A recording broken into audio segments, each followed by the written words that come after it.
La mañana del martes amanecía gris sobre el Paseo de la Reforma cuando Clara Méndez bajó del autobús atestado a la altura del número 2300. Sus manos temblaban al sujetar el asa del bolso de tela gastada, donde guardaba un sobre pardo que llevaba semanas consigo como si fuera el objeto más precioso del mundo. A sus 26 años, Clara tenía la apariencia de quien conocía bien el significado de la palabra lucha.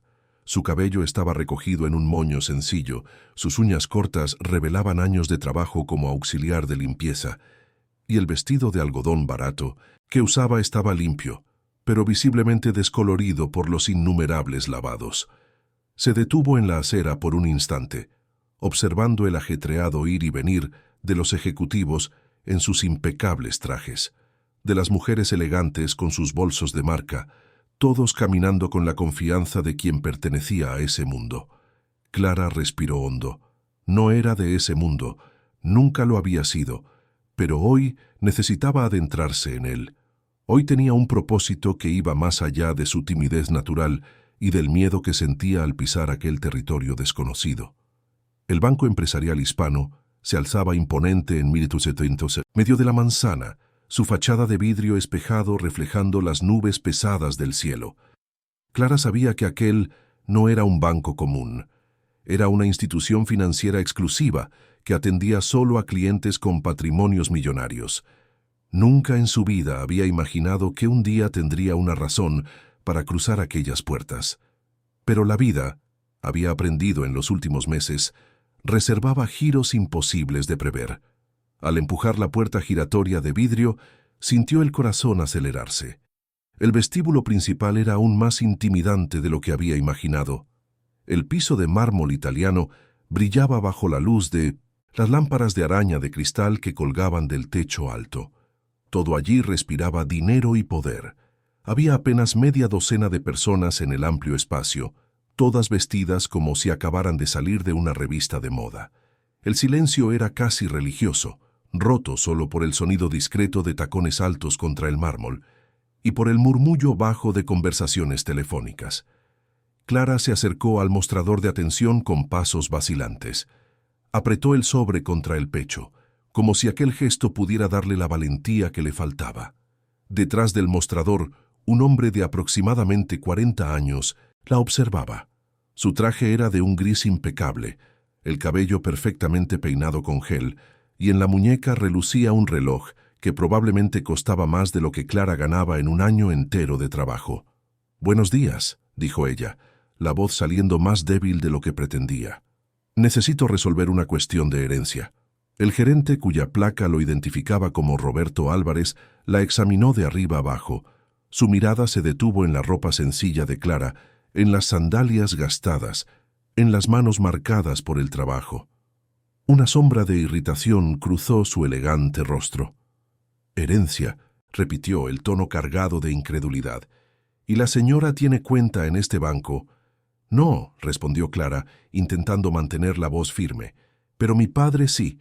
Él falleció hace 8 meses y necesito resolver la transferencia de los bienes». Roberto soltó una risa corta y seca que resonó por el vestíbulo silencioso. Algunos clientes giraron la cabeza en dirección a ellos. Clara sintió que el rostro le ardía de vergüenza.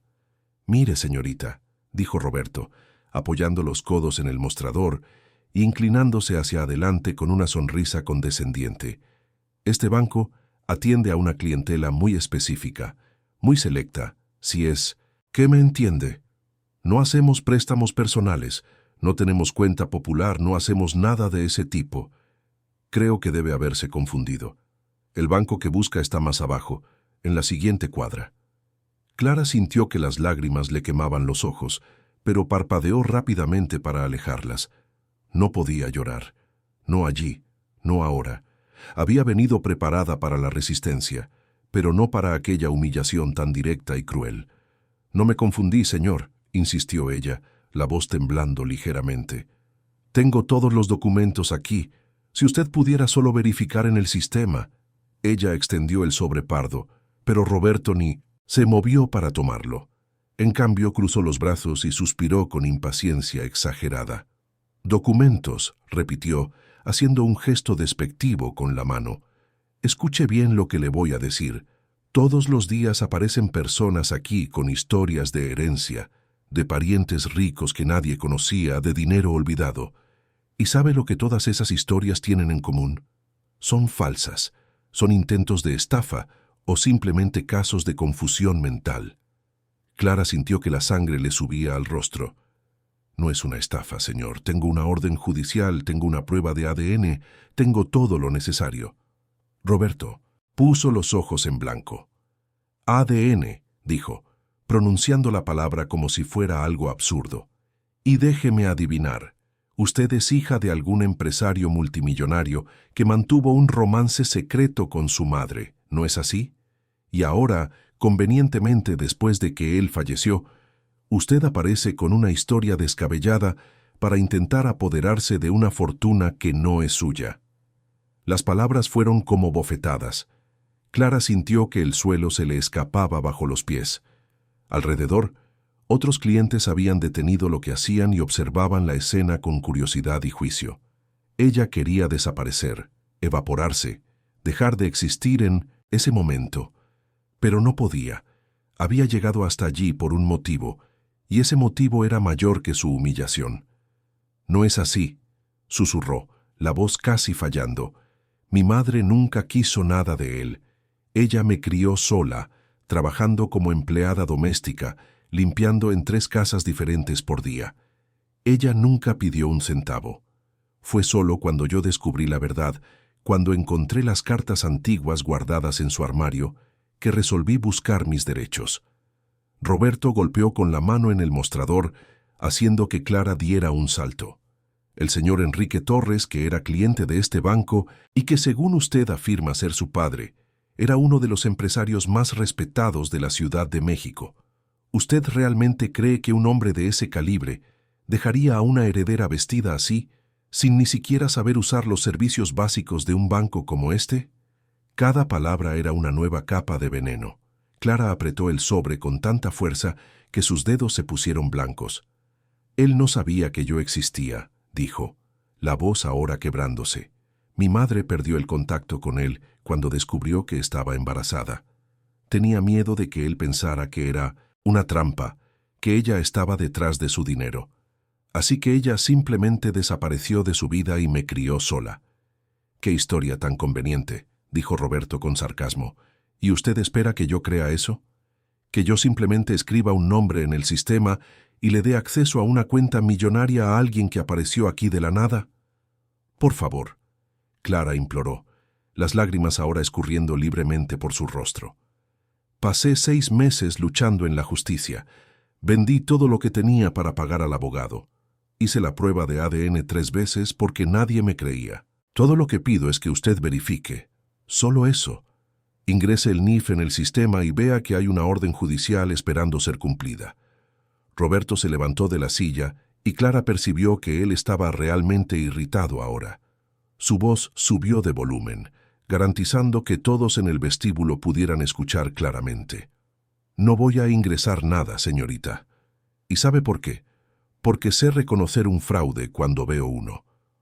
¿Usted cree que es la primera persona que viene aquí con una historia de esas? ¿Cree que soy idiota? Este banco tiene protocolos, tiene seguridad, tiene una reputación que cuidar.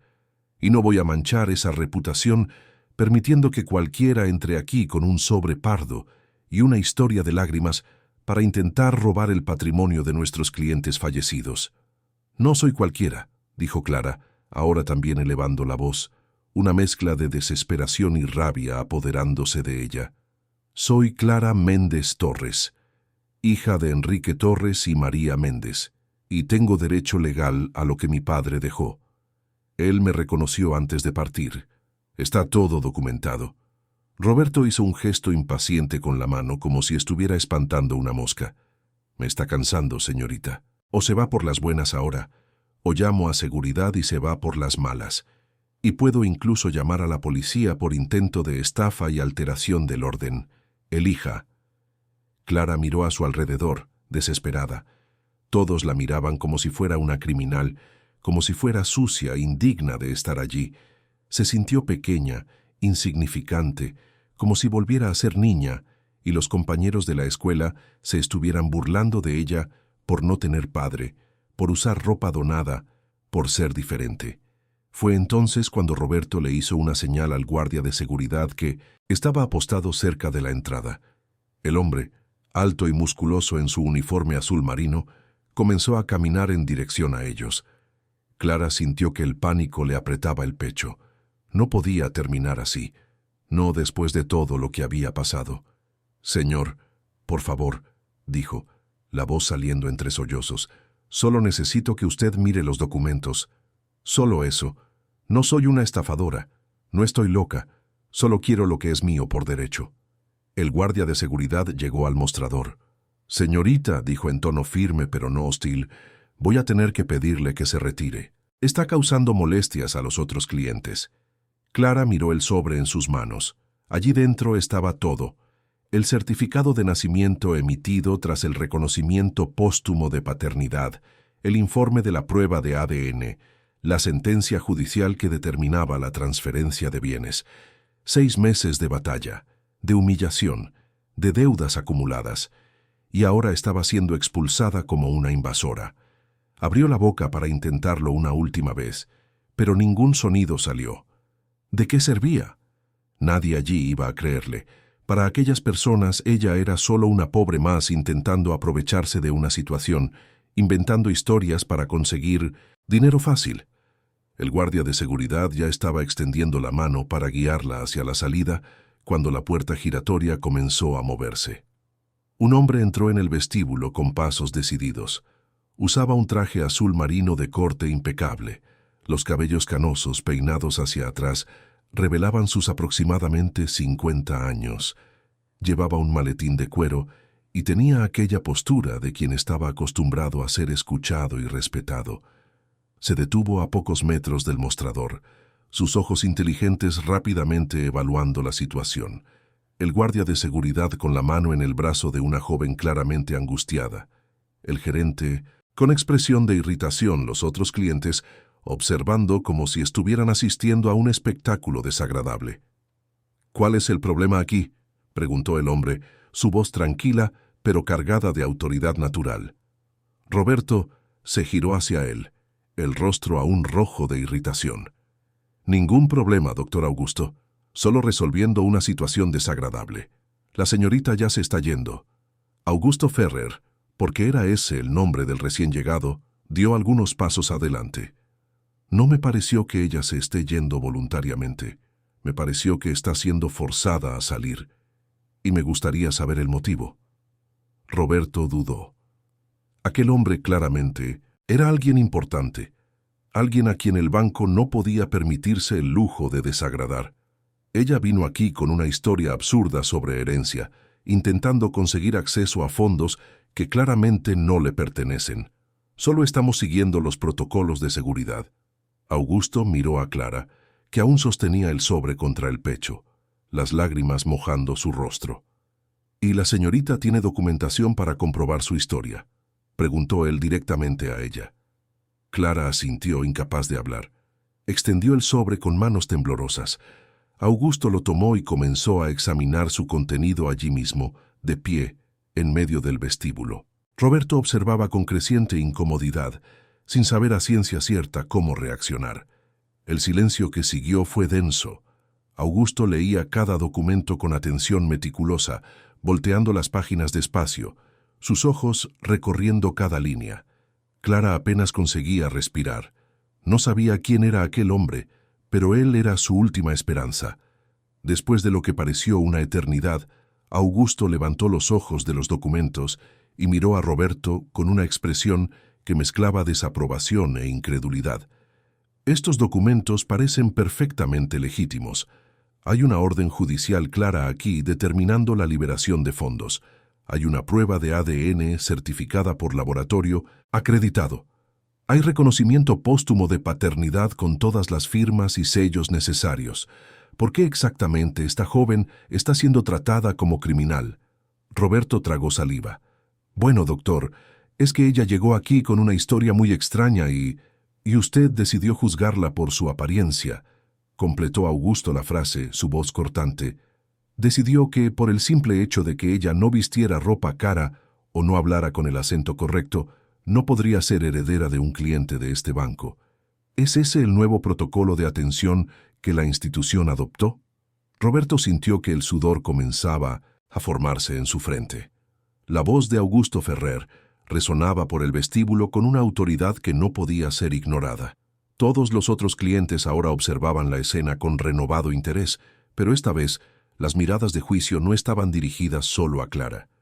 «Doctor Augusto», Roberto comenzó intentando recuperar algo de compostura, «usted necesita entender que recibimos diversos intentos de fraude mensualmente. Es mi deber proteger los activos del banco y de nuestros clientes. Yo solo estaba siendo cauteloso». «¿Cauteloso?», Augusto repitió, el tono cargado de ironía. «Cauteloso sería verificar la documentación antes de humillar públicamente a alguien que tiene pleno derecho de estar aquí. Lo que usted hizo fue prejuicio puro y simple, y como abogado corporativo especializado en sucesiones, puedo garantizarle que eso configura negligencia grave en el ejercicio de sus funciones». Clara observaba todo como si estuviera en un sueño. Aquel hombre la estaba defendiendo, validando su historia, tratándola con la dignidad que Roberto le había negado. Ella no tenía idea de quién era o por qué la estaba ayudando, pero la gratitud que sentía era casi sofocante. Augusto volvió su atención hacia Clara y su mirada severa se suavizó considerablemente. «Señorita, ¿podría informarme el nombre completo de su padre fallecido y su número de identificación fiscal, NIF?» Clara limpió las lágrimas de su rostro con el dorso de la mano. «Enrique Augusto Torres», dijo, la voz aún temblando, y recitó los números de su NIF, que había memorizado después de repetirlos tantas veces en notarias, tribunales y despachos de abogados. Augusto se giró hacia Roberto. «Ahora, si no es pedir demasiado, me gustaría que usted consultara el sistema y verificara si hay alguna cuenta a nombre de ese NIF y si hay alguna orden judicial pendiente de ejecución». Roberto dudó por solo un segundo antes de percibir que no tenía elección. Con dedos que temblaban ligeramente, se sentó frente al ordenador y comenzó a teclear. El silencio en el banco era absoluto. El único sonido era el clic rápido de las teclas y el zumbido bajo del aire acondicionado. Clara se aferró al mostrador para apoyarse. Sus piernas parecían a punto de ceder. En su mente pasaban como flashes todas las etapas que había recorrido hasta llegar allí. El descubrimiento de las cartas antiguas de amor en el armario de su madre, escondidas en una caja de zapatos empolvada. La decisión de buscar a aquel hombre que era su padre biológico, solo para descubrir que él había partido meses antes. La batalla judicial desgastante para probar su filiación. Las noches en que su madre, María, lloraba bajito en la habitación de al lado, culpándose por haber privado a su hija de conocer a su padre. Las deudas que habían contraído con abogados, las economías de años evaporadas en costas procesales. El rostro de Roberto cambió gradualmente a medida que leía lo que aparecía en la pantalla. La irritación y la arrogancia dieron lugar primero a la sorpresa, luego al choque genuino, y finalmente a lo que parecía ser miedo. «Entonces, Roberto», Augusto dijo tranquilamente rompiendo el silencio tenso. «¿Encontró algo?». Roberto abrió y cerró la boca algunas veces antes de conseguir hablar. «Yo», comenzó, la voz saliendo ronca, «sí hay una cuenta empresarial premium, a nombre de Enrique Augusto Torres, estado de inactivo desde el fallecimiento del titular hace 8 meses, y hay una orden judicial registrada hace 3 semanas determinando la transferencia del 70% de los fondos a Clara Méndez Torres, después de la presentación de la documentación completa y la comprobación de identidad». «¿Y cuál es el saldo de esa cuenta?», preguntó Augusto, ya sabiendo la respuesta pero queriendo obligar a Roberto a admitirlo en voz alta. Roberto tragó saliva. 4.783.000 pesos, más inversiones en fondos de inversión que totalizan aproximadamente 2 millones más. Un murmullo recorrió el vestíbulo. Clara sintió que las piernas finalmente le fallaban y se agarró al mostrador con ambas manos.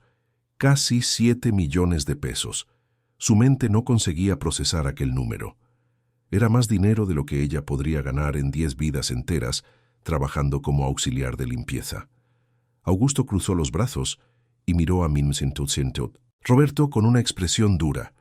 Entonces dígame, Roberto Álvarez, según su placa de identificación, ¿cómo justifica usted haber intentado expulsar a una heredera legítima, con documentación judicial completa, de una cuenta con casi 7 millones de pesos, basando su decisión exclusivamente en el hecho de que ella estuviera vistiendo ropa sencilla?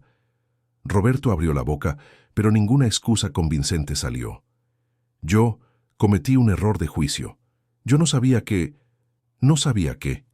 Augusto lo interrumpió, su voz ahora lo suficientemente alta para resonar por el mármol. No sabía que las personas pobres pueden ser herederas legítimas. No sabía que su trabajo es verificar la documentación y no hacer suposiciones basadas en la apariencia.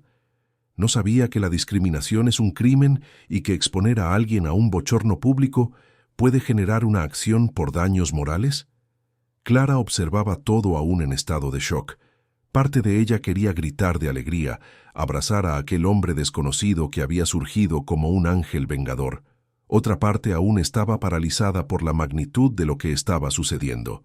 Su vida, que había cambiado drásticamente cuando descubrió la identidad de su padre, estaba a punto de cambiar nuevamente de forma aún más radical.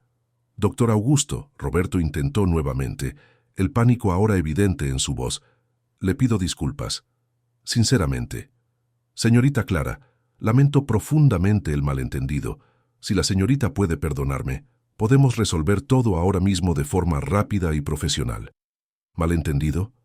Clara oyó su propia voz decir, sorprendida con la firmeza que consiguió imprimir en las palabras. «Usted me llamó estafadora. Me acusó de estar intentando robar. Amenazó con entregarme a la policía. Se empeñó en humillarme delante de todos. Y ahora que descubrió que yo estaba diciendo la verdad, quiere llamar a eso un malentendido». Roberto palideció. «Señorita, yo solo estaba haciendo mi trabajo, intentando proteger el banco.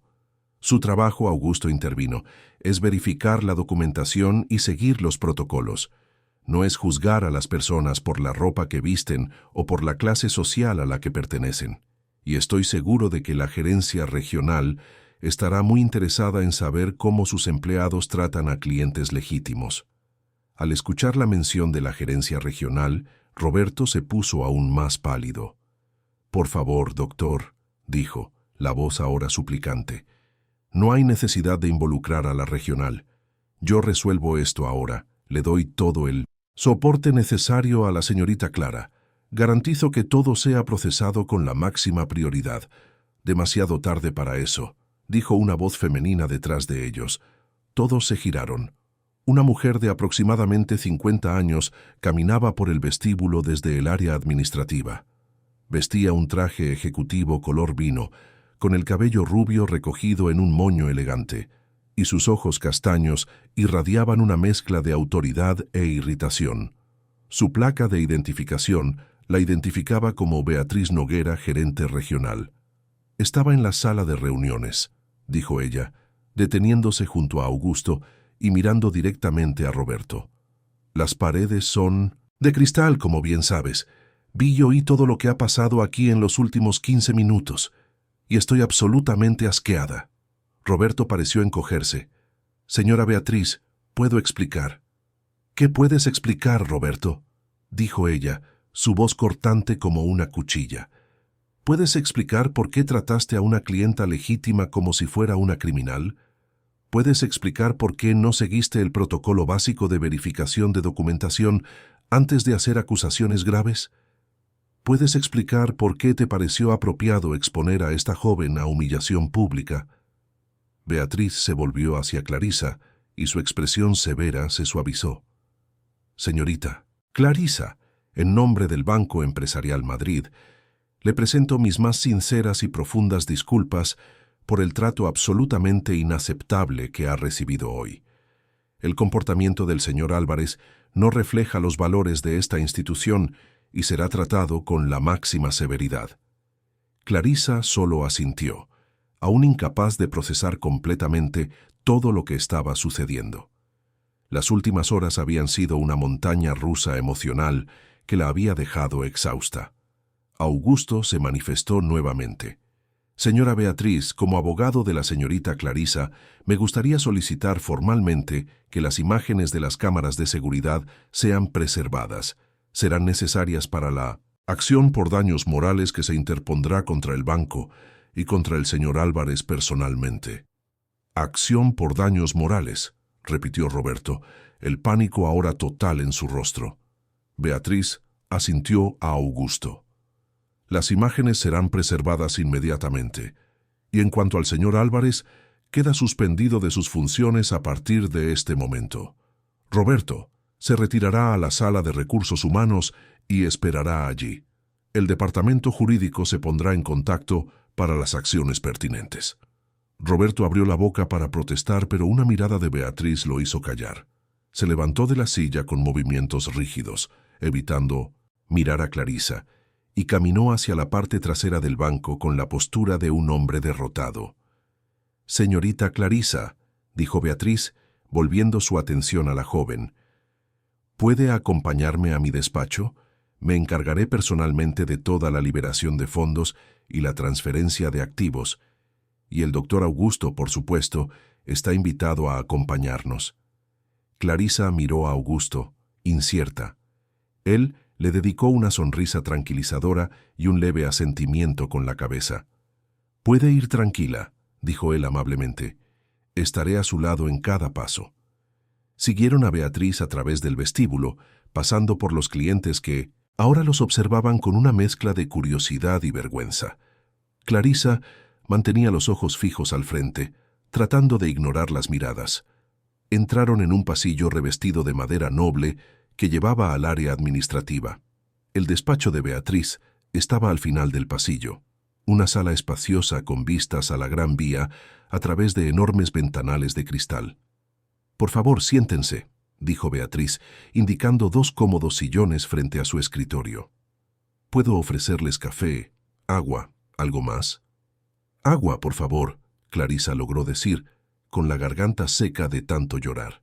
Beatriz sirvió agua fresca en vasos de cristal y luego se sentó detrás de su escritorio. «Antes de que comencemos los procedimientos formales», dijo ella, mirando directamente a Clarisa, «me gustaría decir algo personalmente. Lo que ha sucedido hoy es inexcusable. Ninguna persona debería ser tratada de la forma en que usted fue tratada, independientemente de su situación financiera o apariencia. Este banco existe desde hace 40 años y siempre se ha enorgullecido de su excelencia en el servicio. El señor Álvarez violó no solo nuestros protocolos, sino también principios básicos de dignidad humana». Hizo una pausa, tomando un bolígrafo de su escritorio y girándolo entre los dedos. «Voy a ser honesta con usted. Casos como este me enfurecen porque revelan algo que preferiríamos no admitir, que es el prejuicio sistémico que aún existe en instituciones como la nuestra. Empleados como Roberto son entrenados para identificar fraudes, pero a veces ese entrenamiento se transforma en prejuicio disfrazado de cautela». Augusto se inclinó hacia adelante. «Señora Beatriz, aprecio su honestidad, pero la honestidad no es suficiente para reparar el daño causado. La señorita Clarisa fue expuesta a humillación pública, fue acusada de un delito, fue tratada como si fuera indigna de estar en este espacio. Esto tiene consecuencias emocionales profundas». Beatriz asintió. «Estoy completamente de acuerdo. Es por eso que, además de procesar la transferencia inmediata de los fondos conforme a la orden judicial, el banco está preparado para ofrecer una compensación significativa por los daños morales. Estamos hablando de un valor sustancial que será negociado directamente con el departamento jurídico, pero puedo adelantar que no será menos de 500.000 euros. Clarisa se atragantó con el agua que estaba bebiendo. 500.000 euros, repitió incrédula. «Es lo mínimo que consideramos justo dadas las circunstancias», dijo Beatriz. «Además, usted tendrá un gerente premium dedicado exclusivamente a sus necesidades. Todos Los productos y servicios del banco a su disposición sin comisiones durante los próximos 5 años. Y consultoría financiera gratuita para ayudarla a gestionar su herencia de la mejor manera posible. Augusto observaba todo con satisfacción, pero Clarisa percibía que había algo más en su mirada, algo que ella no lograba descifrar, una familiaridad, quizás, o un conocimiento que iba más allá de esa situación específica. «Señora Beatriz», dijo Augusto, «antes de que prosigamos con los trámites burocráticos, me gustaría tener un momento a solas con mi clienta.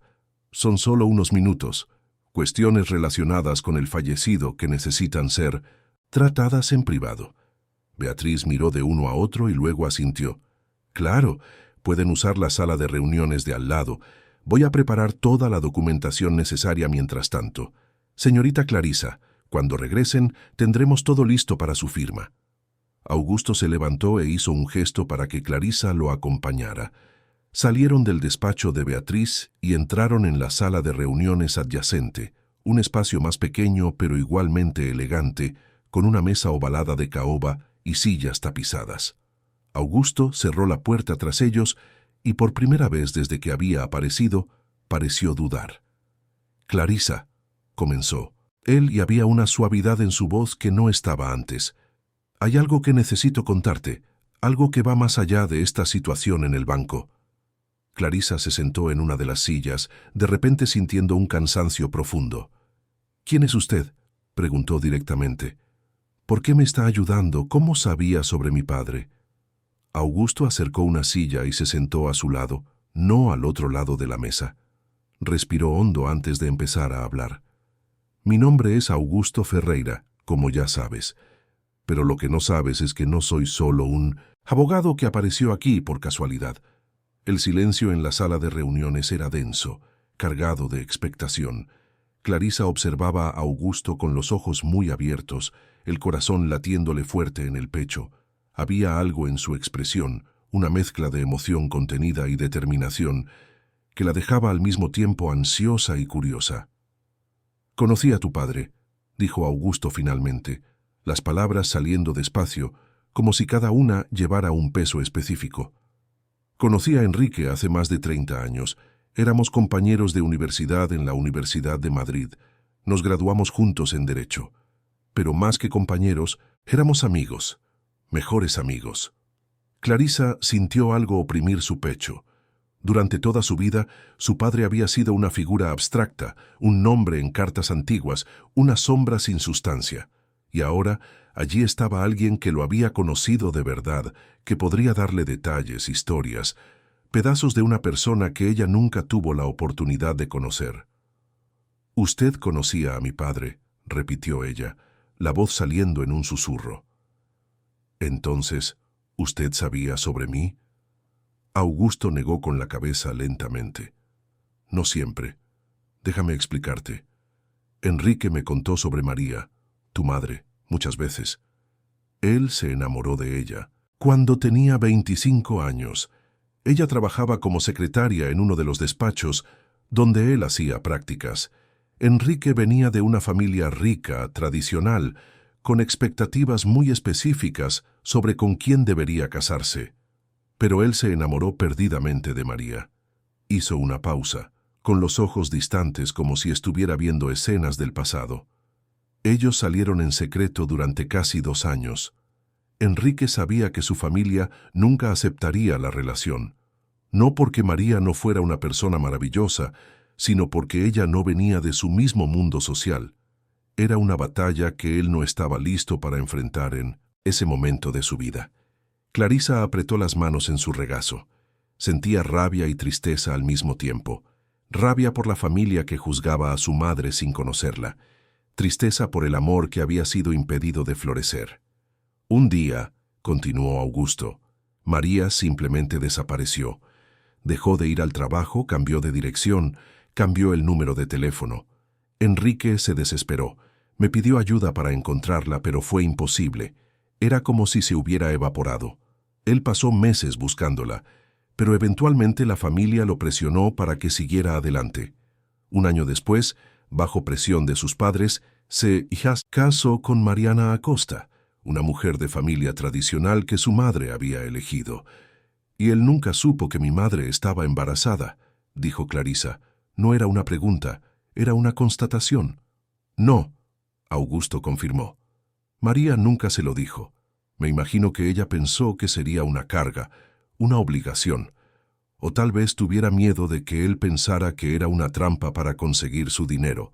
Sea cual sea el motivo, ella tomó la decisión de criarte sola, y Enrique nunca supo que tenía una hija. Clarisa sintió que las lágrimas volvían, pero esta vez no eran lágrimas de humillación o miedo. Eran lágrimas de pérdida, de luto por algo que nunca tuvo la oportunidad de existir. Mi madre, dijo ella con voz embargada, siempre habló tan bien de él. Incluso cuando las cosas eran difíciles, cuando trabajábamos los 2 turnos para pagar el alquiler, ella nunca dijo una palabra mala sobre él. Ella decía que era un hombre bueno que estaba atrapado en un mundo que no eligió. Era exactamente eso, dijo Augusto suavemente. Enrique era brillante, exitoso, rico, pero también era profundamente infeliz. El matrimonio con Mariana era una fachada. No tuvieron hijos, no por nos querer, sino porque simplemente no había amor allí. Era una unión de conveniencia, de apellidos y fortunas, no de corazón. Se detuvo de nuevo, como si estuviera decidiendo cuánto más debería revelar. Entonces, hace 2 años, Enrique descubrió que estaba enfermo. Cáncer agresivo, etapa avanzada. Los médicos le dieron quizás 1 año de vida como máximo. Fue un shock brutal. Solo tenía 52 años, estaba en la cima de su carrera y de repente se vio confrontado con su propia mortalidad. Clarisa limpió las lágrimas con el dorso de la mano. Y fue entonces cuando decidió buscar a mi madre. Augusto asintió. Él vino a mí y me dijo que tenía una cosa que necesitaba hacer antes de partir. Necesitaba encontrar a María. Necesitaba saber qué había pasado, por qué había desaparecido. Contraté investigadores privados. Llevó 4 meses, pero finalmente la encontramos. 4 meses, repitió Clarisa. ¿Hace cuánto tiempo fue eso? Hace 1 año y medio, más o menos, respondió Augusto. Los investigadores descubrieron que María vivía en una casa sencilla en la zona este de Madrid, trabajando como empleada de hogar, y que tenía una hija de 25 años. Tú. Clarisa sintió que el suelo se movía bajo ella. 1 año y medio. Su padre había descubierto su existencia hace 1 año y medio, y ella solo había descubierto su identidad hacía 8 meses, cuando encontró las cartas en el armario de su madre. Cuando Enrique recibió esa información, continuó Augusto, él colapsó. Literalmente, pasó 3 días encerrado en su despacho, negándose a hablar con nadie excepto conmigo. Tenía una hija que nunca conoció, que creció sin padre, que pasó necesidades mientras él vivía en mansiones y conducía coches importados. La culpa que sintió fue devastadora. Pero él no vino a buscarnos, dijo Clarisa, y había una punzada de rencor en su voz. Si él sabía dónde estábamos, ¿por qué no vino? Augusto suspiró profundamente. Porque tenía miedo. Miedo de que tú y tu madre lo rechazaran. Miedo de causar más dolor del que ya había causado con su ausencia. Y también porque quería hacer las cosas de la manera correcta. Él me buscó para comenzar todo el proceso legal de reconocimiento de paternidad, para garantizar que serías su heredera legítima, que tendrías derecho a todo lo que él había construido. Hizo una pausa, su voz volviéndose más emocionada. Enrique decía que no podía cambiar el pasado, no podía recuperar los 25 años que había perdido, pero podría garantizar que tu futuro fuera seguro. Vendió activos, reorganizó inversiones, montó una estructura financiera sólida. Todo para ti. Clarisa estaba sollozando ahora, los hombros temblándole. Aquel hombre que nunca conoció, aquel padre que era solo un nombre en cartas viejas, había pensado en ella, se había preocupado por ella, había intentado corregir sus errores incluso cuando el tiempo se estaba agotando.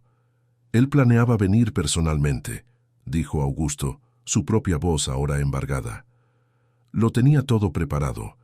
Iba a aparecer en la puerta de su casa un sábado, por la mañana, con flores y una carta explicándolo todo, pero la enfermedad progresó más rápido de lo que los médicos preveían. En los últimos meses, apenas podía levantarse de la cama. Clarisa levantó los ojos llorosos. ¿Sufrió mucho? Augusto dudó antes de responder. Sufrió, sí. Físicamente la enfermedad fue brutal, pero el sufrimiento emocional fue aún peor. Él partió sabiendo que tenía una hija a la que nunca abrazó, nunca escuchó la voz, nunca vio sonreír. En los últimos días, solo hablaba de ti. Preguntaba cómo eras, si te parecías a él, si habías heredado alguna característica suya. ¿Por qué no nos buscó antes?, preguntó Clarisa, su voz ahora más firme a pesar de las lágrimas. Si usted sabía sobre mí, si estaba cuidando de todo, ¿por qué esperó hasta hoy? Porque él me lo pidió, respondió Augusto simplemente. Enrique hizo un último deseo antes de partir. Me hizo prometer que te dejaría seguir tu propio camino, que no interferiría en el proceso judicial que tendrías que enfrentar para probar tu filiación. Él creía que necesitabas hacerlo por tu cuenta, probar tu fuerza, tu determinación. Él no quería que pensaras que estabas consiguiendo las cosas solo porque él las había facilitado. Clarisa negó con la cabeza incrédula. Pero pasé por 6 meses de infierno, vendí todo lo que tenía, me endeudé, enfrenté a abogados de su familia que intentaron probar que yo era una impostora. ¿Por qué creía él que yo necesitaba pasar por eso? Porque él te conocía, dijo Augusto, sorprendiendo a Clarisa. Tenía investigadores que le traían informes mensuales sobre ti. No era invasión de privacidad en el mal sentido. Era un padre intentando conocer a su hija de lejos. Él sabía que eras fuerte, trabajadora, íntegra. Sabía que te habías graduado en contabilidad estudiando por la noche mientras trabajabas de día. Sabía que cuidabas de tu madre con devoción.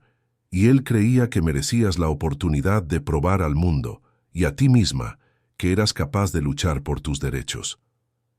Era una lógica tortuosa, pensó Clarisa, pero de alguna manera tenía sentido. Su padre, incluso enfermo y distante, había intentado darle algo más valioso que dinero, había intentado darle autoconfianza, la certeza de que podría vencer batallas difíciles. Pero yo no te haría pasar por humillación, continuó Augusto, su voz volviéndose más firme. Enrique me pidió que no interfiriera en el proceso judicial, y yo respeté eso. Pero también me hizo prometer que cuando todo estuviera resuelto, cuando finalmente fueras a reclamar tu herencia, yo estaría allí para garantizar que nadie te tratara mal. Me hizo prometer que te protegería. Fue por eso que apareciste en el banco hoy, dijo Clarisa, el entendimiento finalmente aclarando en sus ojos. Augusto asintió. Estaba monitoreando tu proceso judicial. Sabía que la orden de liberación de fondos había sido emitida hacía 3 semanas. Calculé que pronto vendrías al banco. Entonces, en los últimos días, he estado pasando aquí todas las mañanas esperando. Cuando te vi entrar hoy, te reconocí inmediatamente de las fotos que Enrique me mostraba. Y cuando percibí cómo aquel imbécil te estaba tratando, no pude quedarme callado. Clarisa sintió una ola de gratitud tan intensa que casi la asfixió. Pero junto con la gratitud venía también una sensación abrumadora de pérdida. Pérdida por el padre que nunca conoció, por la relación que nunca tuvieron, por los años que les fueron robados a ambos. ¿Él dejó algo para mí?, preguntó ella.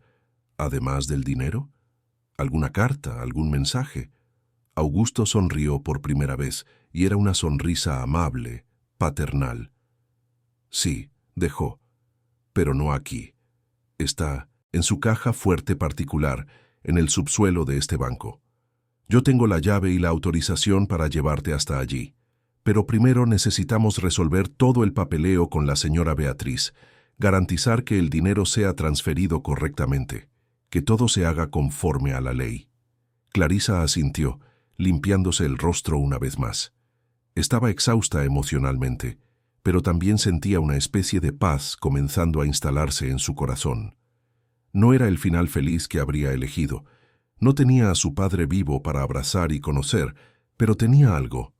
Tenía historias, tenía un amigo de él, que podría contarle más. Tenía la certeza de que había sido amada incluso a distancia. «Hay una cosa más», dijo Augusto poniéndose serio de nuevo. «La familia de Enrique, la viuda, Mariana, y sus padres, ellos no aceptaron bien el reconocimiento de paternidad. Intentaron impugnar, contrataron a los mejores abogados para probar que era fraude. Fue una batalla fea». «Lo sé», dijo Clarisa amargamente. «Sus abogados me hicieron repetir la prueba de ADN 3 veces. Me sometieron a interrogatorios crueles. Intentaron destruir la reputación de mi madre. Insinuaron que ella era una aventurera que lo había orquestado todo». Augusto apretó los labios en una línea fina. Quise haber intervenido en ese momento, pero le había prometido a Enrique que no lo haría. Fue una de las cosas más difíciles que he hecho, verte sufrir aquello de lejos sin poder ayudar directamente. «¿Y ahora?», preguntó Clarisa, la preocupación tiñendo su voz. «¿Van a intentar revertir la decisión judicial? ¿Van a seguir persiguiéndome?». «No pueden», dijo Augusto con convicción. «La sentencia es firme, no hay más recursos posibles. Y además Enrique dejó todo muy bien documentado. Hay videos grabados por él explicando su voluntad, hay cartas, hay todo tipo de evidencia de que el reconocimiento fue legítimo y deseado. Puede que no les guste, pero tendrán que aceptarlo». Augusto y Clarisa permanecieron en silencio por unos momentos, cada uno perdido en sus propios pensamientos. Finalmente, Augusto se levantó y extendió la mano a Clarisa. «Vamos», dijo él amablemente. «La señora Beatriz debe de estar esperándonos. Cuanto más rápido resolvamos la parte burocrática, más rápido podremos ir a la caja fuerte». Clarisa tomó su mano y se levantó. Se sentía extrañamente ligera a pesar del peso emocional de la conversación que acababa de tener. Era como si un nudo que ni siquiera sabía que existía en su pecho finalmente se hubiera deshecho. Regresaron a la sala de Beatriz, quien los esperaba con una pila de documentos organizados sobre la mesa. «Señorita Clarisa», dijo Beatriz apenas entraron, «lo tengo todo listo aquí. Son muchos papeles para firmar, pero le explicaré cada uno con calma. No hay prisa. Podemos tomarnos el tiempo que sea necesario». En las 2 horas siguientes, Clarisa firmó documento tras documento, autorizaciones de transferencia, términos de aceptación de herencia, formularios fiscales, registros de nueva cuenta, poderes notariales para que Augusto actuara como su abogado y asesor financiero. Beatriz explicaba cada ítem pacientemente, asegurándose de que Clarisa entendiera exactamente lo que estaba firmando. Durante todo el proceso, Beatriz mantuvo un tono respetuoso y atento que contrastaba drásticamente con el trato que Clarisa había recibido de Roberto. La gerente regional también presentó formalmente al gerente premium que estaría dedicado a Clarisa, un hombre llamado Fernando Ríos, de unos 35 años, que se mostró solícito y profesional. «Señorita Clarisa», dijo Fernando cuando fue presentado, «será un honor trabajar con usted. Estoy a su disposición 24 horas al día, 7 días a la semana. Cualquier necesidad que tenga, puede llamarme directamente a este número». Entregó una tarjeta de visita con letras doradas en relieve. «Además de la transferencia de los fondos», continuó Beatriz, «también estamos tramitando la transferencia de las inversiones en fondos de inversión. El doctor Augusto y Fernando trabajarán juntos para asegurar que sus activos sean gestionados de la mejor manera posible, maximizando sus rendimientos mientras se mantiene la seguridad del capital». Clarisa solo asintió. La magnitud de los números era difícil de procesar. Casi 7 millones de euros. Era más dinero del que había ganado en toda su vida. Más dinero del que conseguiría gastar, incluso viviendo cómodamente durante décadas. Su madre nunca más necesitaría limpiar casas de extraños.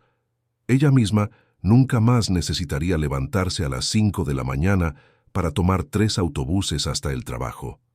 También está la cuestión de la compensación por los daños morales sufridos hoy, dijo Beatriz, su voz volviéndose más seria. Como mencioné anteriormente, el banco está ofreciendo 500.000 euros. Pero si el doctor Augusto considera ese valor insuficiente, estamos abiertos a la negociación. Augusto se inclinó hacia adelante. El valor es justo como punto de partida, dijo. Pero me gustaría añadir algunas condiciones. Primero, que el señor Roberto Álvarez sea formalmente despedido, no solo suspendido. Segundo, que el banco implemente un programa de capacitación obligatorio sobre prejuicios y discriminación para todos los empleados. Tercero, que haya una auditoría interna para verificar si otros clientes fueron tratados de forma similar en el pasado. Beatriz no dudó. Estoy de acuerdo con todas las condiciones. El señor Álvarez será despedido por justa causa hoy mismo. El programa de capacitación se implementará dentro de 30 días y la auditoría comenzará la próxima semana. Tendremos consultores externos para garantizar la imparcialidad. Augusto miró a Clarisa. ¿Qué te parece? ¿Estás de acuerdo con estos términos? Clarisa pensó por un momento. Parte de ella quería hacer sufrir más a Roberto. Quería demandarlo individualmente. Quería verlo arruinado. Pero otra parte, la parte que su madre había criado con valores de perdón y compasión, reconocía que la venganza no traería paz. Estoy de acuerdo, dijo finalmente, pero quiero que él sepa por qué está siendo despedido. Quiero que entienda que no fue solo por haber cometido un error, sino porque eligió juzgar a alguien basándose en la apariencia, porque eligió la crueldad en lugar de la humanidad. Beatriz asintió con aprobación. Yo misma me encargaré de comunicárselo personalmente. Y usted tiene todo el derecho de estar presente en esa conversación, si lo desea. Clarisa negó con la cabeza. No. No necesito verlo de nuevo. Solo necesito saber que entendió la lección. Con todos los documentos firmados y todos los términos acordados, Beatriz se levantó y le extendió la mano a Clarisa. Fue un honor conocerla, señorita Clarisa, incluso en las lamentables circunstancias que la trajeron aquí hoy. Espero que de ahora en adelante su experiencia con nuestro banco sea completamente diferente. Clarisa le estrechó la mano. Gracias por haber resuelto la situación, dijo sinceramente, y por haberse tomado en serio lo que pasó. Después de despedirse de Beatriz y Fernando, Augusto condujo a Clarisa de vuelta al vestíbulo principal. El movimiento había aumentado, era casi mediodía, y el banco estaba más lleno. Pero esta vez, cuando atravesaron el espacio de mármol, Clarisa caminaba diferente. No con arrogancia, sino con dignidad. Sabía quién era, sabía que tenía tanto derecho a estar allí como cualquier otra persona. Tomaron el ascensor hasta el subsuelo, donde se encontraban las cajas de seguridad privadas. Era un área de máxima seguridad, con puertas blindadas y guardias armados. Augusto mostró sus credenciales y la autorización legal para acceder a la caja de seguridad de Enrique Torres. Tras varios procedimientos de verificación, incluyendo lectura de huella dactilar y reconocimiento facial, fueron finalmente conducidos a una sala pequeña y privada.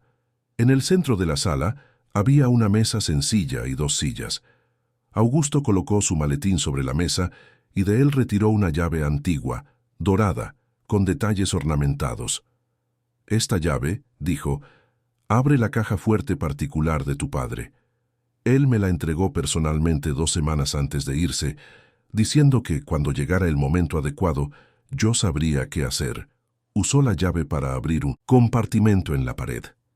De dentro, retiró una caja de caoba pulida, no muy grande, quizás del tamaño de una caja de zapatos. La colocó sobre la mesa con cuidado reverente. «Te voy a dejar sola para que la abras», dijo Augusto suavemente. «Son momentos privados entre padre e hija, aunque él ya no esté aquí. Estaré fuera cuando estés lista». Clarisa miró la caja con el corazón disparado. «Espera», dijo cuando Augusto se giraba para salir. «Tú, puedes quedarte. Por favor. No quiero estar sola ahora». Augusto regresó y se sentó a su lado, no de frente.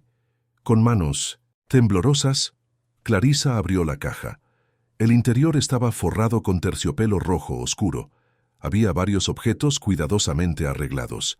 El primer objeto que llamó su atención fue un collar. Era de oro blanco, delicado, pero claramente antiguo, con un colgante en forma de lágrima incrustado de pequeños diamantes. «Es hermoso», susurró. «Era de tu abuela paterna», explicó Augusto. Enrique me dijo que era la pieza de joyería más preciosa de la familia, heredada de generación en generación. Quería que la tuvieras, que supieras que formas parte de ese linaje, independientemente de lo que la familia haya podido decir o hacer. Clarisa tomó el collar con delicadeza, sintiendo su peso en sus manos. Nunca había poseído nada tan valioso. Debajo del collar había un sobre de papel grueso, de color crema, con su nombre escrito a mano en caligrafía elegante pero temblorosa. Clarisa Méndez Torres. Mi hija. Tomó el sobre, pero sus manos temblaban tanto que apenas podía abrirlo. Augusto gentilmente le quitó el sobre, lo abrió con cuidado y le devolvió las páginas a sus manos. Eran 3 hojas de papel, cubiertas con la misma caligrafía temblorosa, claramente escritas por alguien muy enfermo. Clarisa comenzó a leer, y las lágrimas inmediatamente comenzaron a caer, emborronando algunas de las palabras. Mi querida Clarisa, comenzaba la carta. Escribo estas palabras sabiendo que nunca tendré la oportunidad de decírtelas personalmente, y esa es la mayor tristeza de mi vida. Soy tu padre, Enrique, y aunque nunca te he conocido, te amo con una intensidad que me sorprende y me devasta en igual medida. Descubrí tu existencia demasiado tarde. Cuando los investigadores me trajeron la noticia de que María, el amor de mi juventud, había tenido una hija, mi hija, sentí una alegría tan grande que mi corazón enfermo casi no lo soportó. Pero junto con la alegría vino la culpa abrumadora. 25 años. 25 años en los que creciste sin padre, en los que luchaste, sufriste, tuviste necesidades, mientras yo vivía una vida de privilegios que no merecía. Clarisa necesitó parar de leer por un momento, sollozando. Augusto le puso una mano gentil en el hombro, ofreciéndole consuelo silencioso. Quiero que sepas, continuaba la carta, que tu madre fue el gran amor de mi vida. Fui cobarde cuando dejé que mi familia me alejara de ella. Fui cobarde cuando elegí la aprobación social en lugar del amor verdadero. Esa cobardía me costó una vida entera de felicidad, y te costó a ti y a María mucho más.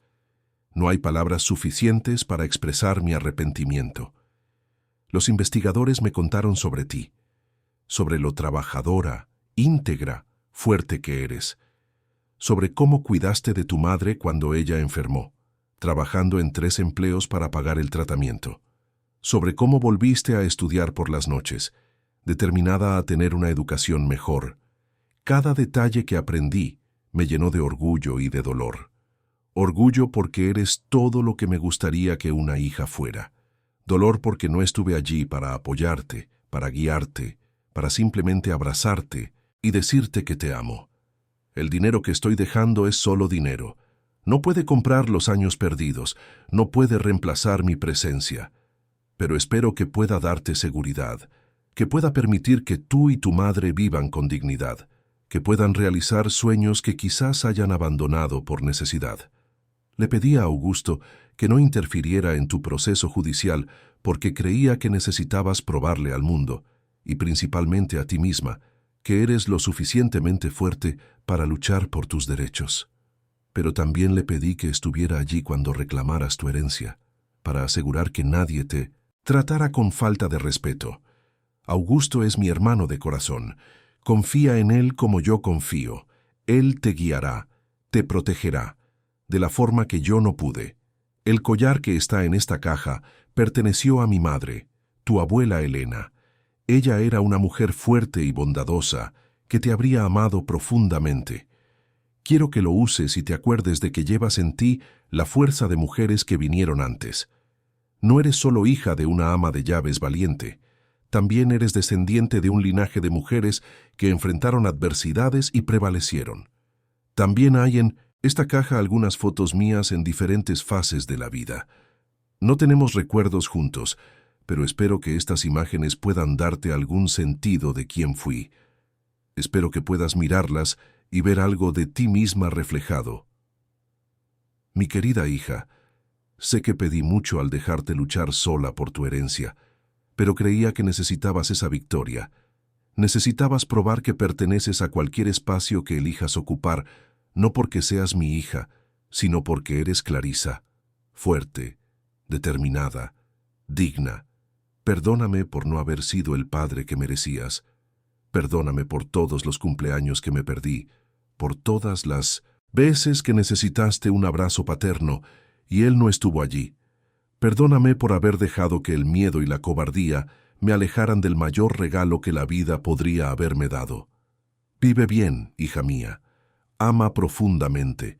Sé siempre amable, pero nunca dejes que nadie te haga sentir pequeña.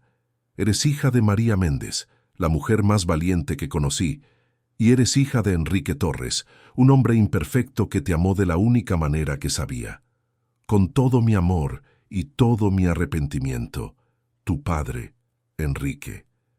Clarisa terminó de leer y simplemente se quedó allí, sosteniendo las páginas, llorando silenciosamente. Augusto no dijo nada, solo permaneció a su lado, permitiendo que ella procesara todo a su propio tiempo. Después de largos minutos, Clarisa cuidadosamente volvió a colocar la carta en el sobre y miró dentro de la caja de nuevo. Había un pequeño álbum de fotos. Lo abrió y vio a su padre por primera vez. Fotos de él joven, sonriendo, lleno de vida. Fotos de él mayor, más serio, sus ojos revelando un peso invisible. En la última foto estaba visiblemente enfermo, delgado, pálido, pero había algo suave en su expresión, como si finalmente hubiera encontrado paz. Era guapo, dijo Clarisa, trazando su rostro en la foto con el dedo. Tengo sus ojos. Sí, Augusto confirmó, la voz ronca de emoción. Y su sonrisa también. Enrique solía decir que tenía una sonrisa torcida, y tú tienes exactamente la misma. Clarisa cerró el álbum y tomó el collar de nuevo. Con dedos aún temblorosos, se lo puso alrededor del cuello. El metal estaba frío contra su piel, pero de alguna manera la hacía sentir conectada, anclada. Lo usaré todos los días, dijo, para recordarlo, para recordar de dónde vengo. Augusto sonrió. Él estaría feliz de saberlo. Permanecieron en la sala de la caja fuerte por unos minutos más, en silencio respetuoso, como si estuvieran en vigilia. Finalmente, Clarisa guardó cuidadosamente todos los objetos de nuevo en la caja. Ahora su caja, su herencia emocional, además de la financiera. Cuando Clarisa y Augusto finalmente salieron del banco, ya era media tarde. El cielo seguía nublado, pero para Clarisa parecía que el mundo entero estaba más brillante. Apretó la caja de caoba contra el pecho, protegiendo su tesoro más precioso, mientras en su bolso llevaba documentos que cambiaban completamente el curso de su vida. «Permítame llevarla a casa», ofreció Augusto, indicando un coche negro y lujoso estacionado frente al banco. Su chofer particular estaba al volante. Clarisa dudó. «Vivo bastante lejos de aquí», dijo. «En el barrio de La Esperanza, zona este. No necesita molestarse». «No es molestia», Augusto insistió gentilmente. «Y además me gustaría conocer a María. Si ella lo permite, claro. Al fin y al cabo, ella fue el gran amor de mi mejor amigo, y tengo curiosidad por conocer finalmente a la mujer que marcó tanto la vida de Enrique». Clarisa sintió un nudo en el corazón al pensar en su madre. María aún no sabía nada de lo que había sucedido ese día. Pensaba que su hija simplemente había ido al banco a resolver la transferencia de la herencia, sin imaginar el drama y las emociones intensas que Clarisa había experimentado. «Está bien», Clarisa estuvo de acuerdo, «pero necesito avisarle antes. Ella no está bien de salud, tiene problemas de corazón, y no quiero que sufra un shock. Durante el trayecto hasta la zona este, que llevó casi una hora en el tráfico pesado de Madrid, Clarisa llamó a su madre. «Mamá», dijo cuando María atendió, «han pasado muchas cosas hoy». «Estoy bien. Todo está resuelto, pero necesito que se siente cuando llegue porque tengo mucho que contarle». «Hija, me estás asustando», dijo María del otro lado de la línea, su voz débil revelando su condición debilitada. «¿Qué pasó? ¿Tuviste algún problema en el banco?» «Nada que no se haya resuelto», Clarisa aseguró, «pero traigo a alguien conmigo. Un abogado que ella dudó, que conocía a mi padre. Él tiene muchas cosas que contarnos». Hubo un largo silencio del otro lado. Finalmente, María dijo, su voz aún más débil: «Está bien, hija. Estaré esperando». En el coche, Augusto observaba el paisaje cambiar gradualmente. Los rascacielos de cristal y acero del Paseo de la Castellana daban paso a edificios más modestos, luego a casas sencillas, calles estrechas, comercios de barrio. El barrio de la Esperanza era un barrio obrero, donde trabajadores honestos luchaban día tras día para mantener a sus familias con dignidad. Es allí. Clarisa indicó una calle estrecha. La casa amarilla con el portón verde. El chófer detuvo el coche enfrente. Era una casa pequeña, pero bien cuidada, con un pequeño jardín delante, donde crecían algunas flores en macetas improvisadas. El portón de hierro estaba un poco oxidado, pero pintado recientemente, y las paredes, aunque descoloridas, estaban limpias. Clarisa bajó del coche sujetando la caja con cuidado. Augusto la siguió, y ella no pudo dejar de notar el contraste entre él, con su traje caro y su postura refinada, y aquel ambiente humilde. Pero él no demostraba ninguna incomodidad o juicio, solo interés respetuoso. Cuando Clarisa abrió la puerta, encontró a su madre sentada en el sofá gastado de la pequeña sala. María Méndez tenía 52 años, pero parecía mayor.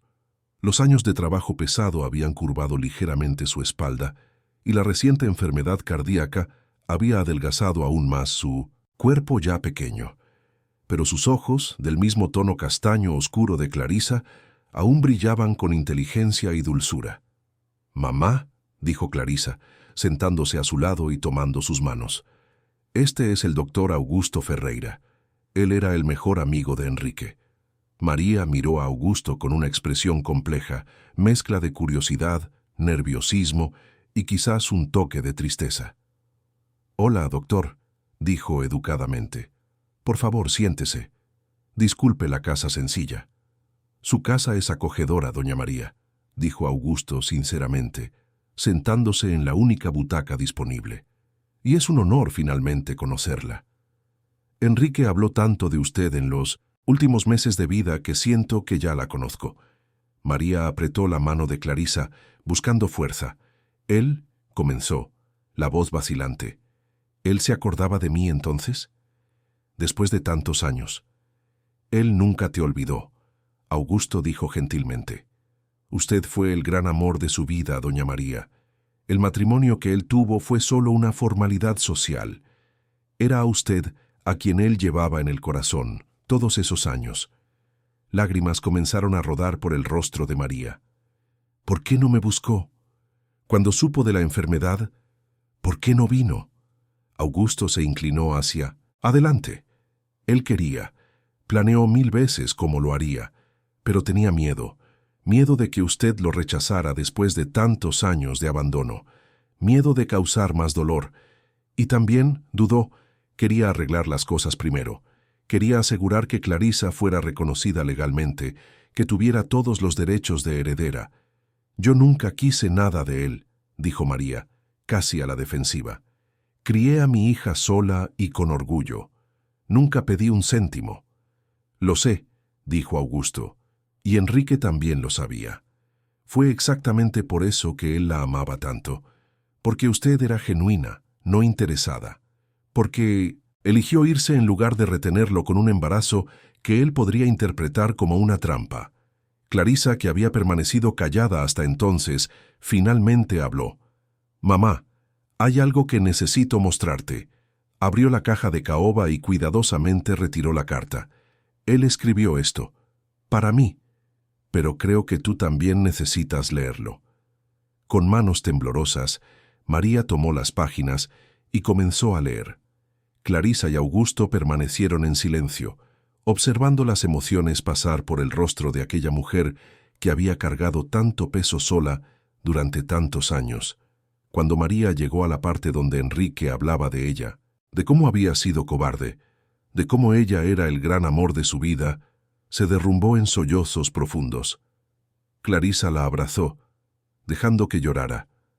Eran lágrimas de dolor, sí, por la vida que podría haber sido y no fue, pero también eran lágrimas de validación, de saber que el amor que ella había sentido no había sido unilateral, que él también había sufrido, que ella había significado algo para él. Cuando María finalmente se calmó, miró el collar que Clarisa llevaba. «Es bonito», dijo con voz ronca. «¿Era de su madre?» «De la abuela de Clarisa», Augusto confirmó. «Enrique quería que ella supiera que forma parte de la familia, que tiene un linaje, no solo por su lado, doña María, sino también por el suyo». María asintió lentamente, luego miró a Clarisa. «¿Y el dinero? ¿Pudiste resolver todo en el banco?» «Fue complicado», Clarisa dijo, la rabia regresando un poco al recordar a Roberto. «Un gerente me trató muy mal, me acusó de estafadora, quiso expulsarme del banco. Fue horrible, madre. Pero el doctor Augusto apareció y lo resolvió todo». Ella entonces contó toda la historia, desde la humillación inicial hasta la intervención de Augusto, el descubrimiento del saldo millonario, el despido de Roberto, la compensación ofrecida por el banco. María escuchaba todo con los ojos muy abiertos de incredulidad. «Casi 7 millones de euros», María repitió cuando Clarisa terminó. «Dios mío, hija, ¿es tanto dinero?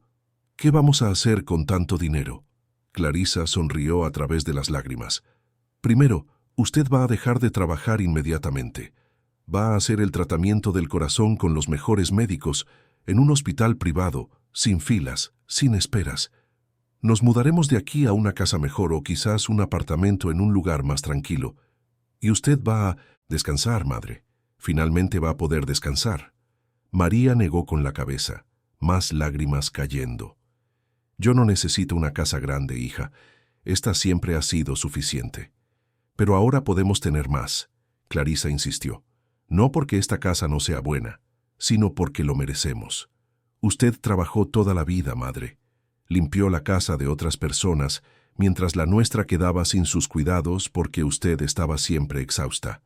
Merece tener un lugar bonito, cómodo, donde pueda finalmente vivir en lugar de solo sobrevivir».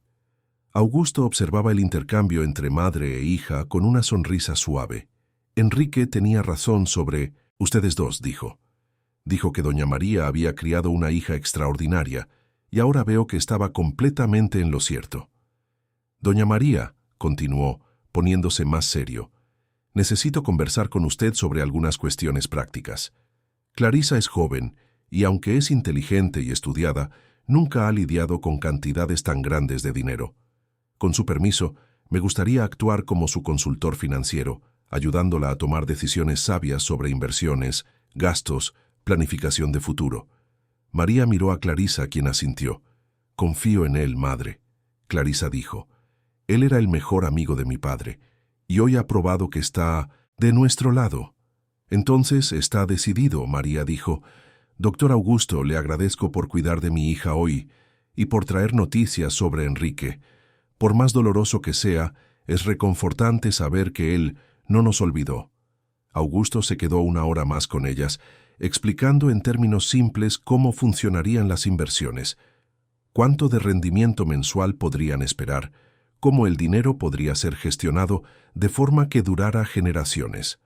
Habló sobre la importancia de no hacer cambios drásticos inmediatos, de tomar tiempo para ajustarse a la nueva realidad financiera, de buscar asesoramiento antes de grandes decisiones. «También está la cuestión de la familia de Enrique», dijo eventualmente, su tono volviéndose más cauteloso. «La viuda Mariana y sus padres. Ellos no fueron, ¿cómo decirlo?, receptivos al reconocimiento de paternidad de Clarisa. Ellos intentaron impedirlo», Clarisa dijo amargamente. «Contrataron abogados caros para probar que yo era una impostora. Ellos intentarán contactarlas», Augusto avisó. «Ahora que el dinero ha sido transferido, pueden intentar otros enfoques. Pueden ofrecer acuerdos para que Clarisa renuncie públicamente a la herencia. Pueden incluso intentar un enfoque más, digamos, personal». «¿Qué está diciendo?», María preguntó, preocupación evidente en su voz. «¿Es que mi hija está en peligro?» «No, en peligro físico», Augusto aclaró rápidamente, «pero en peligro de ser manipulada, presionada o expuesta públicamente. La familia Tavares es poderosa y está bien conectada. Pueden intentar usar los medios, pueden intentar perjudicar la reputación de Clarisa, pueden hacer muchas cosas. Entonces, ¿qué hacemos?, Clarisa preguntó, sintiendo el miedo apretar su estómago. Primero, no hablen con nadie de la familia sin mi presencia, Augusto instruyó. Segundo, si son abordadas por periodistas, no den entrevistas, no hagan declaraciones. Tercero, vivan sus vidas con dignidad y discreción. No ostenten, no hagan alarde. Muestren al mundo que no son oportunistas, sino herederas legítimas, que respetan la memoria de Enrique. Nosotras podemos hacer eso, María dijo firmemente. Siempre hemos vivido con dignidad, incluso en la pobreza. El dinero no va a cambiar nuestro carácter. Augusto sonrió. Es exactamente por eso que Enrique eligió bien cuando la amó a usted, doña María. Y es por eso que estoy seguro de que Clarisa sabrá manejar su herencia de forma sabia. Cuando Augusto finalmente se despidió, ya era de noche. Dejó varias tarjetas de contacto, números de emergencia, y la promesa de que volvería en pocos días para continuar ayudando con los aspectos prácticos de la gestión financiera. Después de que él partió, Clarisa y María se quedaron sentadas en el sofá, en silencio, procesando todo lo que había sucedido. Fue el día más largo de mi vida, Clarisa finalmente dijo. El mío también, María asintió, pero también fue el día en que muchas viejas heridas comenzaron a sanar. Clarisa se quitó el collar y lo puso en las manos de su madre. Él la amaba, madre. La carta lo deja muy claro. Y siento mucho que ustedes no hayan tenido la oportunidad de estar juntos. María acarició el collar con dedos delicados. Yo también lo siento. Pero ¿sabes qué, hija? Quizás las cosas sucedieron como debían suceder. Si hubiéramos estado juntos, yo nunca sabría si él me amaba por mí o por obligación. Siempre tendría la duda de si se había quedado solo por el embarazo. Así, incluso con todo el dolor, sé que el amor fue real. Y te tengo a ti, que eres lo mejor de nosotros dos. Se abrazaron, y en aquel momento, en la casa sencilla que pronto dejarían pero que guardaría para siempre sus recuerdos más preciosos, sintieron una paz que hacía mucho tiempo no conocían. No era el final perfecto de un cuento de hadas, pero era real, era de ellas, y era el comienzo de algo nuevo. 3 meses pasaron desde aquel día transformador en el banco. El otoño había llegado a Madrid, trayendo temperaturas más suaves y cielos frecuentemente nublados.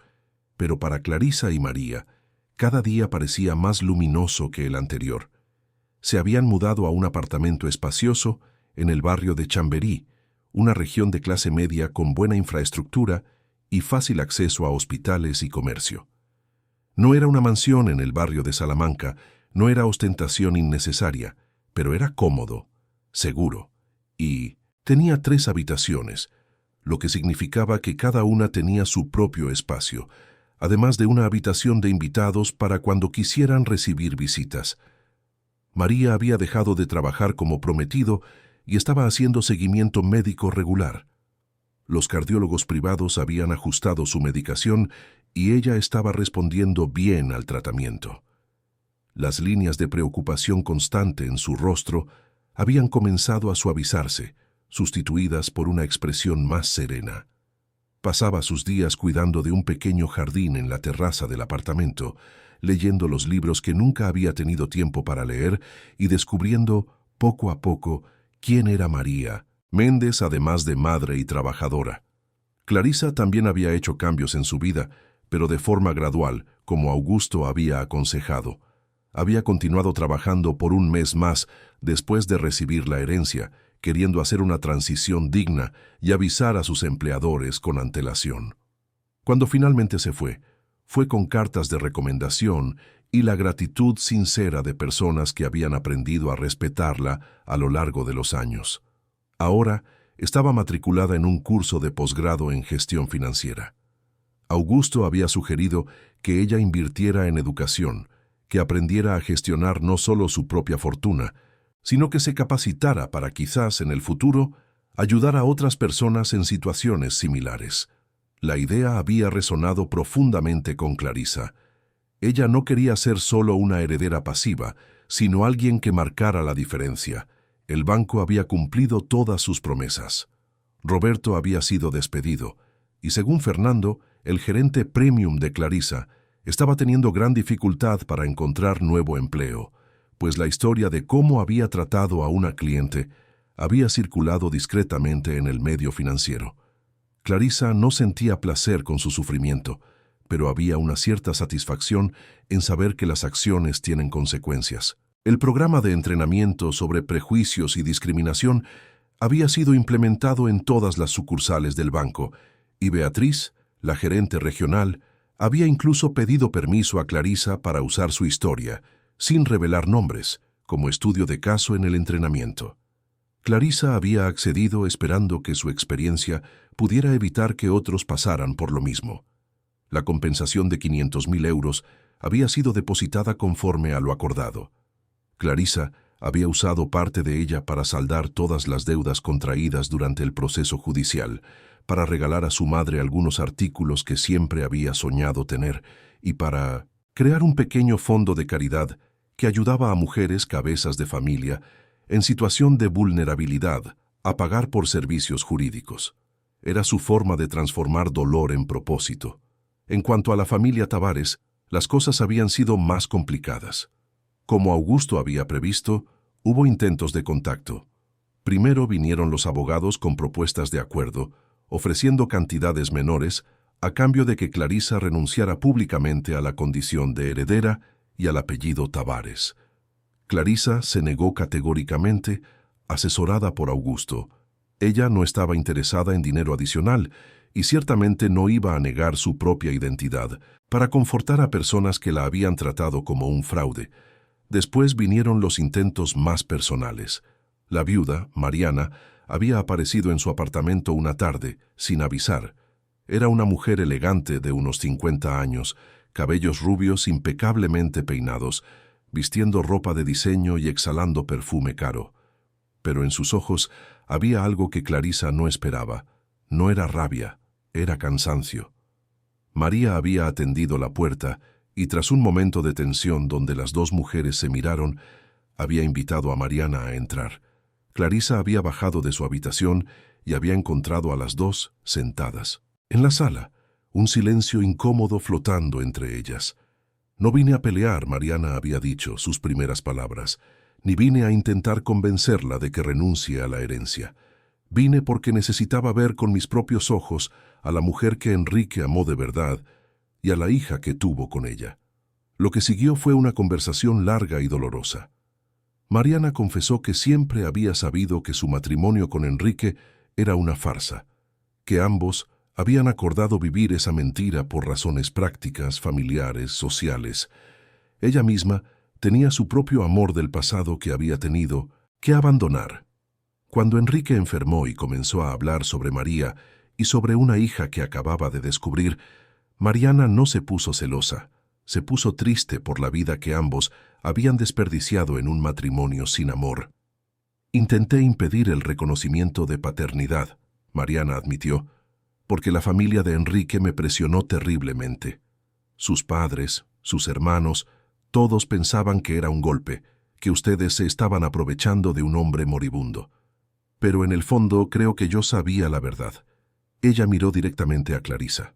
Tienes sus ojos y esa sonrisa torcida. No hay forma de negar que eres su hija. El encuentro terminó de forma sorprendentemente amistosa. Mariana no propuso amistad, no intentó insertarse en la vida de ellas, pero estableció una tregua. Prometió que no habría más intentos de revertir el reconocimiento de paternidad, no habría más acoso legal o presiones.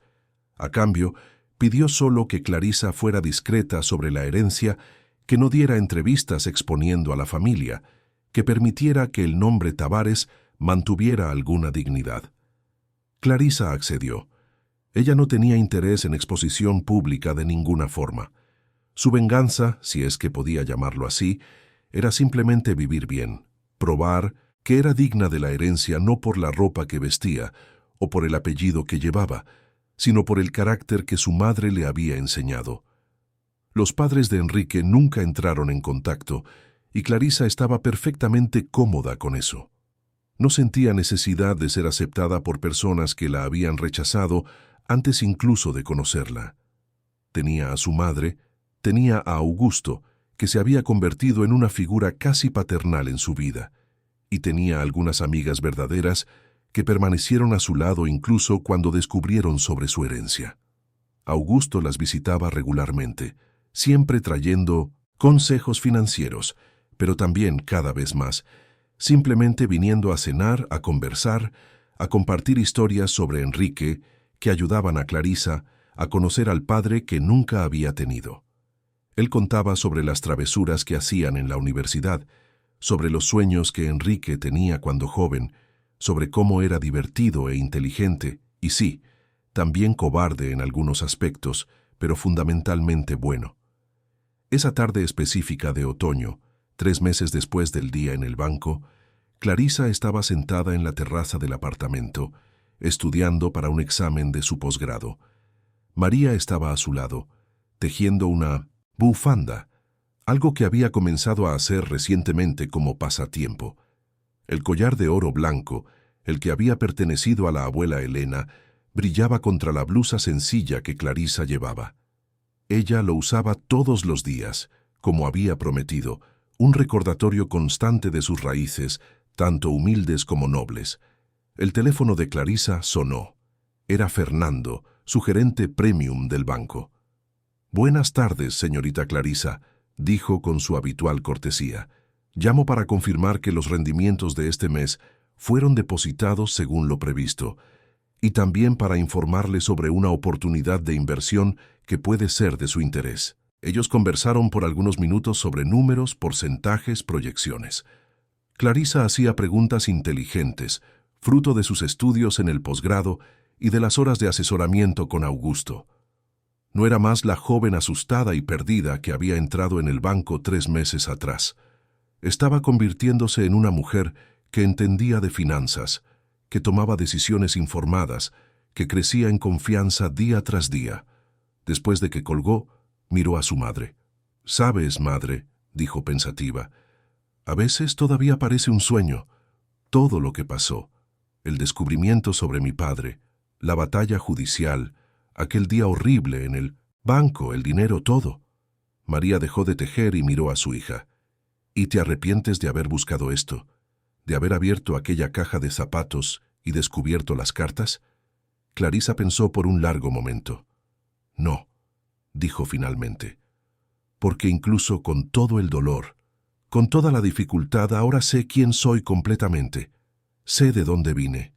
Tengo un nombre, una historia, y te tengo a ti, que siempre has sido la mayor herencia que podría haber recibido, con o sin dinero». María sonrió, lágrimas brillando en sus ojos. «Tu padre estaría orgulloso de la mujer en que te has convertido, hija. Sé que lo estaría». Esa noche Clarisa tuvo un sueño. Soñó que estaba en un jardín inmenso y hermoso, lleno de flores que nunca había visto antes. Caminaba por los senderos de piedra cuando veía a un hombre de espaldas observando un lago en el centro del jardín. Ella sabía, del modo en que se saben las cosas en los sueños, que era su padre. Ella se acercaba, el corazón latiéndole fuerte. Cuando llegó lo suficientemente cerca, él se dio la vuelta. Tenía realmente los mismos ojos que ella, la misma sonrisa torcida. Él extendió los brazos y ella corrió hacia ellos, sintiendo un abrazo que era al mismo tiempo nostalgia de algo que nunca tuvo y profundo consuelo. «Lo siento», él decía, la voz suave. «Lo siento por no haber estado allí». «Lo sé», ella respondía en el sueño. «Leí tu carta». «Lo entiendo». «Estarás bien», él decía, apartándose un poco para mirar su rostro. «Tú y tu madre estarán bien. Son más fuertes de lo que imaginan». Cuando Clarisa despertó, había lágrimas en su rostro, pero no eran lágrimas de tristeza.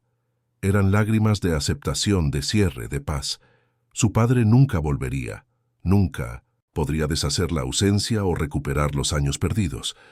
Pero de alguna manera, a través de su último intento de corregir sus fallas, a través de la herencia material y emocional que había dejado, él le había dado algo valioso: la certeza de que había sido amada. La semana siguiente, Clarisa tomó una decisión importante. Buscó a Augusto y propuso que crearan juntos una fundación para ayudar a hijos no reconocidos a probar su paternidad y reclamar sus derechos. Ella invertiría parte de su herencia, Augusto contribuiría con sus conocimientos jurídicos y juntos ofrecerían soporte legal gratuito para personas en 1900, situaciones similares a la que ella había pasado. Augusto abrazó la idea con entusiasmo. A Enrique le encantaría esto, había dicho emocionado. Transformar su dolor en algo que ayuda a otros. Es perfecto.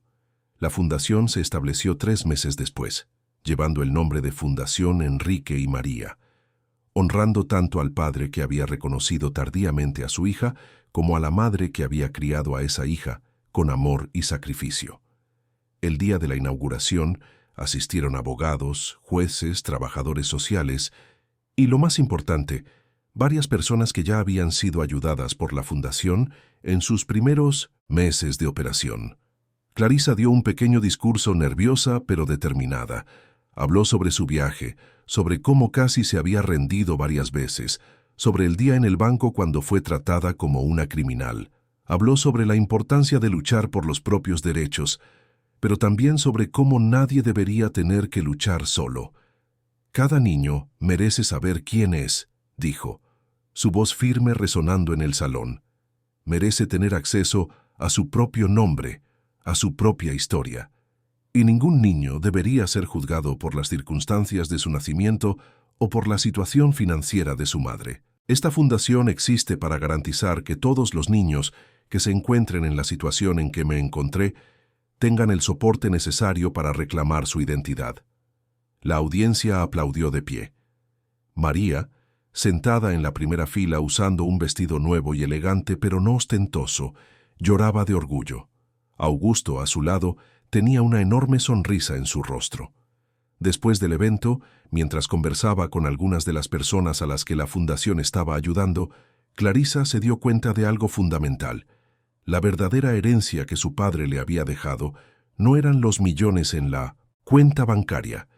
Era la oportunidad de marcar la diferencia, de transformar una historia de dolor y ausencia en algo que trajera justicia y dignidad para otros. Esa noche, de vuelta en el apartamento, Clarisa se quedó en la terraza mirando las luces de la ciudad. Llevaba el collar de la abuela Elena como siempre. En su mano sostenía la carta que su padre había escrito, ya leída tantas veces que conocía cada palabra de memoria. «Gracias, padre», susurró al viento. «Gracias por amarme de la manera que pudiste. Gracias por darme no solo seguridad financiera, sino propósito. Prometo honrar tu memoria no con ostentación o arrogancia, sino con trabajo, dignidad y compasión». La brisa de la noche movió sus cabellos y por un momento Clarisa sintió como si fuera una respuesta, una aprobación venida de algún lugar más allá de su comprensión. Sonrió, se dio la vuelta y volvió adentro, donde su madre la esperaba con té caliente y la promesa de una noche tranquila conversando sobre los planes para la fundación. La vida no era perfecta. Todavía había días difíciles, todavía había momentos en que la ausencia del padre pesaba, todavía había cicatrices emocionales que llevaban tiempo para sanar. Pero había también alegría, esperanza, propósito. Había la certeza de que, a pesar de todos los obstáculos, de todo el dolor, de toda la injusticia, la verdad había prevalecido, la dignidad había prevalecido, y al final, aquel terrible día en el banco, cuando había sido humillada y casi expulsada, se había transformado en el catalizador para algo más grande. Se había convertido en la historia que contaría a las personas que ayudaba a través de la fundación, como ejemplo de que no importa cuán poderoso sea el prejuicio, cuán profunda sea la discriminación, la verdad y la perseverancia siempre encuentran un camino. Clarisa Méndez Tavares ya no era solo la hija no reconocida de un empresario rico, ya no era solo la chica pobre de la zona este, era todas esas cosas y más. Era una estudiante dedicada, una hija amorosa, una filántropa emergente, una luchadora por la justicia. Era sobre todo ella misma completa e íntegra, y mientras se preparaba para dormir aquella noche, Con su madre durmiendo tranquilamente en la habitación de al lado y el collar de la abuela Elena cuidadosamente guardado en su joyero, Clarisa finalmente se permitió sentir algo que había evitado por tanto tiempo. Paz, paz con su pasado, confianza en su presente y esperanza en su futuro. La travesía no había sido fácil, pero había valido cada lágrima, cada momento de duda, cada instante de humillación. Porque al final, ella no solo había encontrado su herencia financiera, se había encontrado a sí misma. Fin de la historia. Queridos oyentes, esperamos que la historia de Clarisa y María haya tocado sus corazones profundamente. Esta narrativa nos recuerda que la dignidad humana no se mide por ropa cara o cuentas bancarias, sino por el carácter y la valentía de luchar por nuestros derechos.